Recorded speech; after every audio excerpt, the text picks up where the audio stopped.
بسم اللہ الرحمن الرحیم۔ میں نے کوئی عنوان سوچا تو نہیں تھا، اس آیت سے مجھے بڑا زبردست عنوان مل گیا۔ میں نے سوچا چلو یہ جتنی کر لیں گے، پھر کچھ بات میں بھی اسی پہ کر لیتا ہوں۔ لن تنالوا البر حتى تنفقوا مما تحبون۔ ترکیب میں انہوں نے اس کی وضاحت تو کر دی کہ نیکی کے کامل درجے کو آپ اس وقت تک نہیں پہنچ سکتے جب تک کہ اپنے پسندیدہ مال میں سے خرچ نہ کریں۔ ابو طلحہ رضی اللہ تعالیٰ عنہ کا واقعہ انہوں نے بتایا کہ انہوں نے اپنا باغ اس آیت کے نازل ہونے پر صدقہ کیا۔ مسجد نبوی کے قریب تھا، حضور اکرم صلی اللہ علیہ وسلم کو اس کا پانی بہت پسند تھا۔ بیرحا کنواں اس باغ کے اندر تھا۔ اس زمانے میں جو مدینہ منورہ کل تھا وہ اب موجودہ مسجد نبوی کی عمارت کے اندر آ چکا ہے، اور یہ بیرحا ویسے تو ہمارے سعودیہ میں اکثر وہ علامات ہمیں اب نہیں ملتی تاریخی، لیکن کچھ چیزیں باقی ہیں ابھی بھی، یا کچھ کی علامات باقی ہیں۔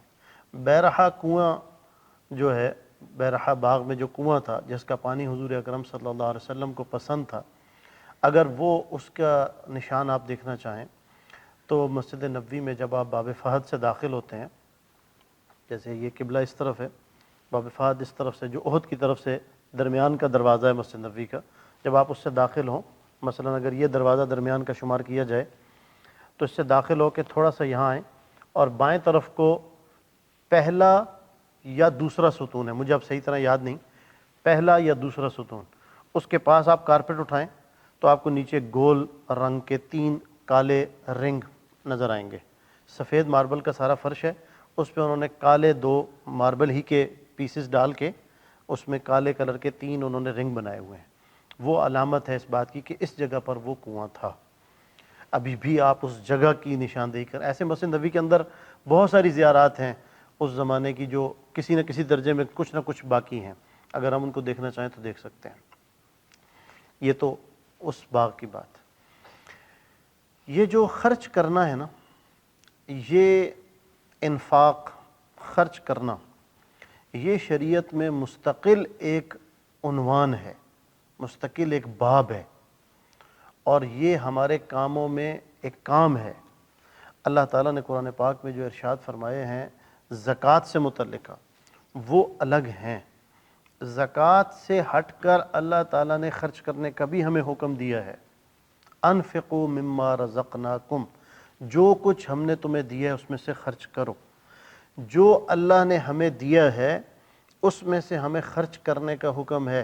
یہ بات نہیں کہی جا رہی کہ جو اس میں سے صاحب نصاب ہے وہ خرچ کرے، نہیں، جو دیا ہے اس میں سے خرچ کرو، چاہے زکوٰۃ کے نصاب کو پہنچتے ہو چاہے نہیں پہنچتے ہو، اس میں سے خرچ کرو۔ اور ماشاءاللہ صحابہ کرام نے خرچ کر کے دکھایا ہے۔ ایک آدمی آیا اہل بیت میں سے کسی کے گھر میں، اور آ کر اس نے کہا کہ مجھے بچے کو گڑتی ڈالنی ہے، بچہ پیدا ہوا ہے، اس کے لیے تھوڑا سا شہد چاہیے، میرے پاس شہد نہیں۔ تو انہوں نے اپنے خادم سے پوچھا کہ کچھ عرصہ پہلے ہم نے کچھ شہد منگوایا تھا، وہ ہے؟ اس نے کہا جی شہد ہے۔ انہوں نے کہا کتنا ہے؟ اس نے کہا جی 10 مٹکے ہیں اور چند مشکیزیں ہیں۔ انہوں نے کہا وہ سارا لے آؤ۔ 10 مٹکے ہیں اور چند مشکیزیں ہیں، انہوں نے کہا وہ سارا لے آؤ۔ وہ منگوایا اور اس بندے کو دیا اور اٹھا کر اس کے ساتھ بھجوانے کا بندوبست بھی کروایا۔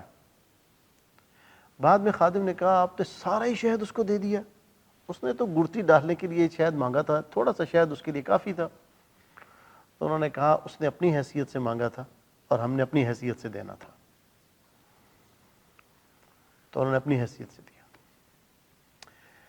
حضور اکرم صلی اللہ علیہ وسلم کا ارشاد ہے السخی قریب من اللہ، سخی آدمی اللہ کے قریب ہے، وقریب من الجنہ، اور جنت کے قریب ہے، وقریب من الناس، اور لوگوں کے قریب ہے، وبعید من النار، اور جہنم سے دور ہے۔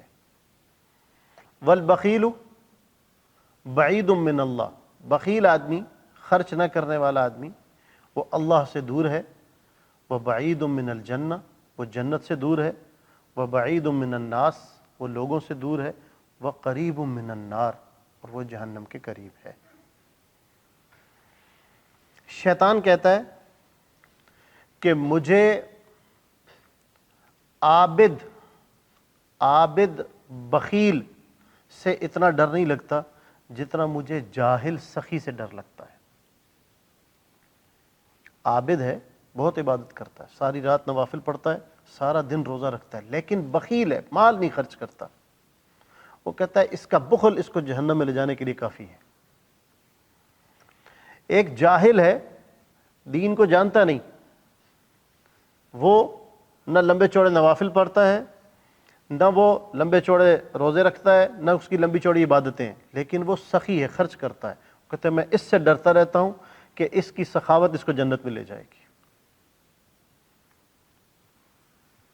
سامری جادوگر جس نے موسیٰ علیہ السلام کی قوم کو فتنے میں مبتلا کیا، جب موسیٰ علیہ السلام تشریف لے گئے کوہ طور پہ، تو اس نے ان کو سب کو پیچھے اس بات پہ ایک بچھڑا بنایا مٹی کا، اور اس نے ان کو کیا کہا کہ موسیٰ علیہ السلام جس خدا کی پوجا کرتے ہیں وہ یہی تو ہے، اور ان سب کو اس نے اس کی پوجا پہ لگا دیا، سب سے کہا اس کو سجدہ کرو،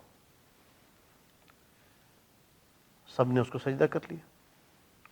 جب موسیٰ علیہ السلام واپس تشریف لائے، بہت غصہ آیا اس بات پہ کہ اس نے کتنا بڑا شرک کیا اور کتنے لوگوں سے شرک کروا لیا، کتنے لوگوں کے شرک کا ذریعہ بنا۔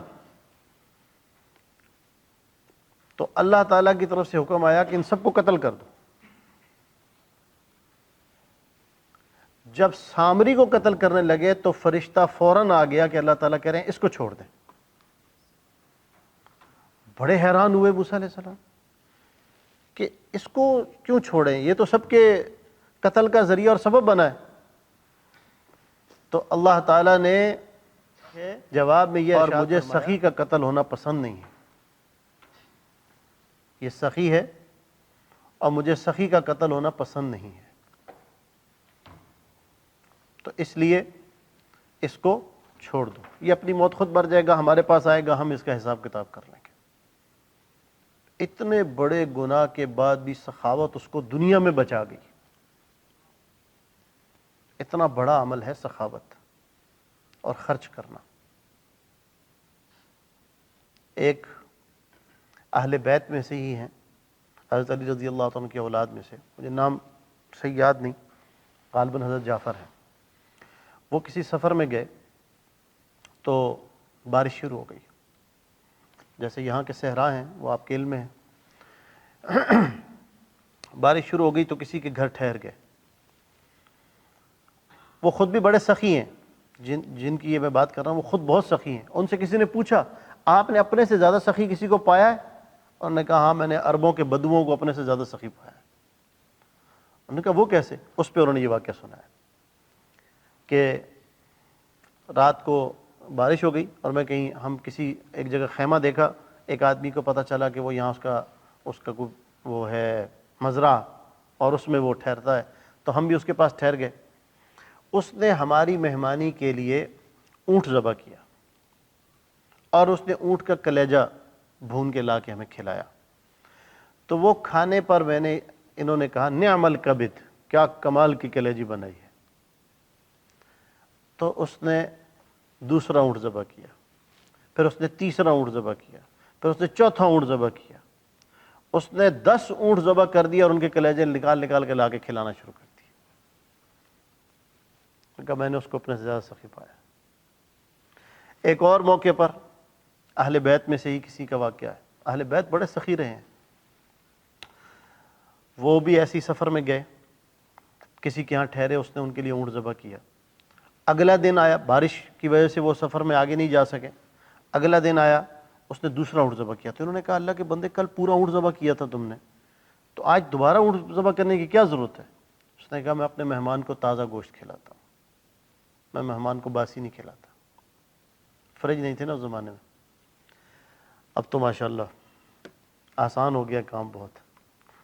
ہاں تو اس نے کہا میں مہمان کو تازہ کھلاتا ہوں۔ ان کا 7 دن بارش نہیں رکی، 7 دن وہ روزانہ ایک نیا اونٹ ذبح کرتا اور کھلاتا رہا. بکرا بھی ذبح کیا جا سکتا تھا نا، چھوٹا جانور ہے، لیکن وہ اونٹ ذبح کر کے کھلاتا تھا کیونکہ عربوں کو اونٹ پسند تھا. 7 دن کے بعد بارش رک گئی، یہ لوگ جانے لگے تو پتہ کرایا کہ کدھر ہے وہ. انہوں نے کہا جی وہ تو اپنے اونٹوں کو چرانے کے لیے لے کے نکل گیا صبح صبح، کیونکہ بارش رک گئی تھی، اونٹ بھی کئی دنوں کے وہ تھے. انہوں نے کہا اب اس سے تو ملاقات نہیں ہوگی، چلو ہم چلتے ہیں. انہوں نے ایک دیناروں کی ایک تھیلی، بڑی تھیلی جس میں کم از کم 100 اونٹوں کی قیمت تھی، وہ اس کے گھر بھجوا دی، جہاں اس کی اہلیہ تھی وہاں بھجوا دی کہ یہ ہماری طرف سے ان کو گفٹ ہے. تو انہوں نے کہا کہ وہ ہم گفٹ نہیں لیتے، ہم ہدیہ نہیں لیتے، آپ واپس لے جائیں. انہوں نے اپنے خادم کو کہا بس اس کے دروازے پہ رکھ دو اور چلے آؤ. وہ اس کے دروازے پہ رکھ کے آ گئے.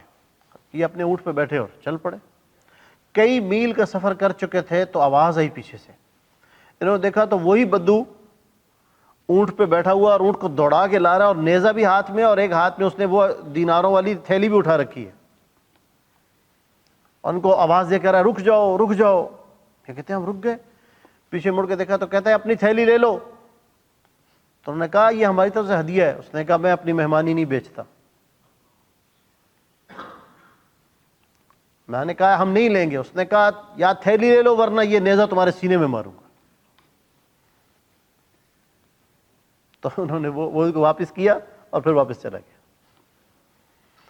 مال کا خرچ کرنا مستقل مقصود ہے شریعت میں، مستقل پسندیدہ عمل ہے. اللہ تعالیٰ نے آپ حضرات کو نعمتیں عطا فرمائی ہیں تو سخی رہیں. اللہ تعالیٰ سخی آدمی کو پسند کرتے ہیں. اور بہت ساری نیکیاں جن میں کمی ہو جاتی ہے نا، کسی وجہ سے ہم ساری نیکیاں نہیں کر پاتے، تو سخاوت کی وجہ سے اللہ تعالیٰ ان کی کمی کو بھی پورا کریں گے انشاءاللہ. لہٰذا اپنے رشتہ دار، عزیز و اقارب، یا جہاں جہاں آپ سفر کرتے ہیں، کہیں بھی آپ جاتے ہیں، جہاں نظر آئے سخاوت کا موقع، اس کو ہاتھ سے نہ جانے دیا کریں. ایک بزرگ تھے، وہ بیت الخلاء میں گئے اور وہاں سے خادم کو آواز دی کہ ایک منٹ بات سننا ذرا. وہ آ گیا دروازے کے باہر، اپنا کرتا اتار کے اس کو دیا دروازے کے اوپر سے. اس کا یہ جا کے نا فلانے اس کو فقیر آدمی کو دے کے آ جاؤ. وہ چلا گیا دینے. جب یہ باہر تشریف لائے صرف لنگی باندھی ہوئی تھی. انہوں نے کہا حضرت کرتا آپ باہر آ جاتے تو تب بھی آپ دے سکتے تھے. انہوں نے کہا میرے دل میں اس کرتے کے صدقہ کرنے کا خیال آ گیا تھا. میں نے کہا بعد میں کہیں خیال بدل نہ جائے، باہر آنے تک میرا خیال کہیں بدل نہ جائے، اس لیے میں نے وہیں سے صدقہ کرنا مناسب سمجھا. تو نیکی کے کاموں میں جب خیال آ جائے کر دیا کریں. خرچ کرنے کے بعد آپ کو انشاءاللہ کبھی پچھتاوا نہیں ہوگا. سخاوت کی بنیاد پہ خرچ کرنے کے بعد آپ کو کبھی پچھتاوا نہیں ہوگا. روکنے پہ پچھتاوا ہو سکتا ہے، ایسے ہی خاموش رہنے پہ کبھی پچھتاوا نہیں ہوگا، بولنے پہ پچھتاوا ہو سکتا ہے. کسی آدمی نے آپ کو کوئی ٹوک مار دی، رشتہ داروں میں بہت جگہوں پہ ہوتا ہے نا، کسی جگہ پہ کسی نے کوئی بات کر دی، آپ سوچ رہے ہیں اس کو میں جواب تو دوں، کیسے دوں، کچھ بات آگے سے کروں تو صحیح، نہ کوئی ہنسی مذاق میں بھی کروں، اور آپ نہ کر سکے، خاموش رہ گئے، تو اس پہ کبھی بھی پچھتاوا نہیں ہوگا. گھر آ کے آپ سوچیں گے یار مجھے اس وقت نا موقع نہیں بنا، میں ایسے کہہ دیتا، میں یہ کر دیتا. وہ آپ کو اندر اندر میں ہوگا، لیکن اس پہ کبھی آپ کو پچھتاوا نہیں ہوگا انشاءاللہ. اور اگر آپ نے بول دیا کچھ تو ممکن ہے اس پہ آپ کو پچھتاوا ہو. ایک شاعر کہتا ہے ما انا ندمت علی السکوت مرۃ، میں کبھی خاموش رہنے پہ زندگی میں ایک بار بھی نادم نہیں ہوا. وَلَقَدْ نَدِمْتُ عَلَى الْكَلَامِ مِرَارًا، اور بولنے پہ میں بار بار نادم ہوا ہوں کہ وہ فلاں جگہ پہ جو بات میں نے کی نا وہ غلط کی، نہیں کرنی چاہیے تھی. فلاں موقع پہ جو بات کی وہ غلط کر دی، نہیں کرنی چاہیے تھی. تو ایک بات پہلے والی، رشتہ داروں پہ بھی خرچ کریں. اور دوسری بات، رشتہ داروں کے سامنے بولنے کے معاملے میں خاموش رہنا. عزیز و اقارب، سگے رشتے جو ہے نا، سگے رشتے، سگی بہنیں، سگے بھائی، ماں باپ، یہ جو سگے رشتے ہیں نا، ٹھیک ہے، بیوی، سسرال والے، یہ جو سگے رشتے ہیں، ان کے آگے چپ رہنا سیکھیں. ان کی قیمت ساری دنیا کی چیزیں دے کر بھی ادا نہیں کی جا سکتی. اگر وہ آپ کو نہیں سمجھ رہے نا، یا وہ آپ سے ناجائز فائدے اٹھا رہے ہیں، بسا اوقات یہ چیزیں محسوس ہوتی ہیں نا، تب بھی آپ بھولے بنے رہیں اور خرچ کرتے رہیں، تب بھی خاموش رہیں۔ حضور اکرم صلی اللہ علیہ وسلم اس کائنات کے سردار ہیں، آپ صلی اللہ علیہ وسلم سے زیادہ ذہین آدمی کسی ماں نے نہیں پیدا کیا، آپ سے زیادہ عقل مند، موقع شناس، اگلے آدمی کو پہچاننے والا ایسا ذہین آدمی کوئی کائنات میں پیدا نہ ہوا ہے، نہ کبھی ہو سکتا ہے، اور آپ صلی اللہ علیہ وسلم پھر بھی خاموش رہنا پسند فرماتے تھے۔ آپ کیا سمجھتے ہیں یہ جتنے واقعات آپ پڑھتے ہیں کہ آپ صلی اللہ علیہ وسلم کے راستے میں کانٹے بچھا دیے جاتے تھے اور اونٹ کی اوجڑی آپ کے کندھوں پہ ڈال دی جاتی تھی، تو کیا آپ صلی اللہ علیہ وسلم کوئی کمزور تھے؟ ایسی بات نہیں ہے۔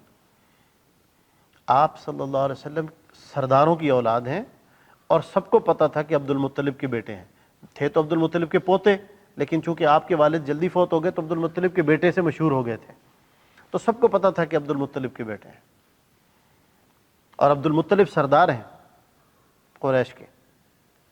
بیت اللہ کی دیوار کے ساتھ تکیے لگائے جاتے تھے، گاؤ تکیے، اور اس پہ ٹیک لگا کے عبد المطلب درمیان میں بیٹھتے تھے۔ 10 بیٹے تھے عبد المطلب کے، آدھوں کو ادھر بٹھاتے تھے اور آدھوں کو ادھر بٹھاتے تھے۔ پھر انہی کے بیٹے کے ساتھ، سرداروں کی اولاد کے ساتھ برا رویہ کیوں رکھا ہوا تھا؟ کیونکہ پتا تھا یہ اتنے عالی اخلاق کے مالک ہیں کہ آگے سے کچھ نہیں کرتے، جس کو ہماری زبان میں یوں کہتے ہیں کہ ان کی خاموشی سے یا ان کی نرم مزاجی سے ناجائز فائدہ اٹھا رہے تھے، ان کے حسن اخلاق سے ناجائز فائدہ اٹھا رہے تھے۔ ہمیں کئی لوگ کہتے ہیں نا جی مفتی صاحب آپ کی بات اپنی جگہ ٹھیک ہے، لیکن میرا دل کرتا ہے 1-2 دفعہ ذرا ان کو میں آنکھیں دکھا دوں، یہ انہوں نے سمجھا ہوا ہے بس ہم ایسے ہی ہیں، ہمیں پتہ ہی نہیں چلتا شاید۔ ایسی بات نہیں ہے، حضور اکرم صلی اللہ علیہ وسلم ایسے ہی تھے کہ آپ صلی اللہ علیہ وسلم کو پتہ سب چلتا تھا، آپ سے زیادہ ذہین کوئی نہیں ہے، لیکن آپ صلی اللہ علیہ وسلم نے اخلاق کا پہلو کسی صورت ہاتھ سے نہیں چھوڑا ہے۔ تو اس لیے حسن اخلاق اپنے قائم رکھیں، ہمیشہ عالی اخلاق کے ساتھ رشتہ داروں سے پیش آئیں، اور برداشت کا مادہ خوب رکھیں، زبان روک کے رکھیں، آپ کی قیمت بڑھتی چلی جائے گی۔ اللہ تعالیٰ انہی رشتہ داروں کے سامنے جو آج آپ کو کسی وجہ سے بھی وہ کرنا چاہ رہے ہوں گے نا، اللہ تعالیٰ انہی کے سامنے آپ کو اس دنیا میں بھی عزت دے کے دکھائے گا، اور آخرت تو ہے ہی عزت کی جگہ۔ پھر یہ ہو نہیں سکتا کہ آپ یہاں اپنے نبی کے عالی اخلاق کو اختیار کرنے کے لیے خاموش